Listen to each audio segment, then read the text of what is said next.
inson hajga niyat qilib yo'lga chiqib Madinaga boradi. Rasul akram sallallohu alayhi va sallamni ziyorat qilar ekan, yig'lab bu muhabbat, yig'lab ravzada uxlab qoladi.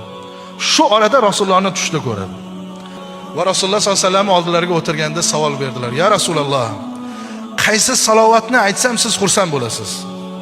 Qaysi jumlani ishlatsam siz xursand bo'lasiz? Menga o'rgating shu salovatni, hayotligimda shu salovatni sizga aytay."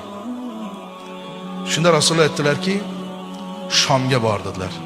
Badruddin al-Hasani ismlarigacha aytdilar. Borasan, topasan va shundan so'raysan. Mendan unga salom ayt. U aytgan salovatni o'rganib ol. O'sha salovatni men yaxshi ko'raman dedi. Tursalar tush, haj qilib bo'lganlardan keyin darrov qasd qilib haligi Shomga bordi. Shom bugun bizni zamonamizda Suriya davlati. Shamsusham Badruddin al-Hasani keldida, kim Badruddin al-Hasani dedi. Ustozimiz bizga masjidda dars berayotgandilar. Menman. O'tirib yig'ladi. Chunki u insonni topgani u uchun sharaf, baxt. Chunki u insondan endi Rasulullohning aytganini so'rash kerak. Tushini sekin aytib berdi. Men tush ko'rdim, tushimda Rasulullohni bu shaklda ko'rdim. Rasulullohdan salovat so'rasam, Shomga bor dedi. Shamsushamni Badruddin al-Hasanini top va undan so'ra qanday salovat aytadi, o'sha jumla bilan aytsang men xursand bo'laman dedi. Ishonasizmi yo'qmi, bir necha daqiqa ustozimiz yig'ladilar deydi.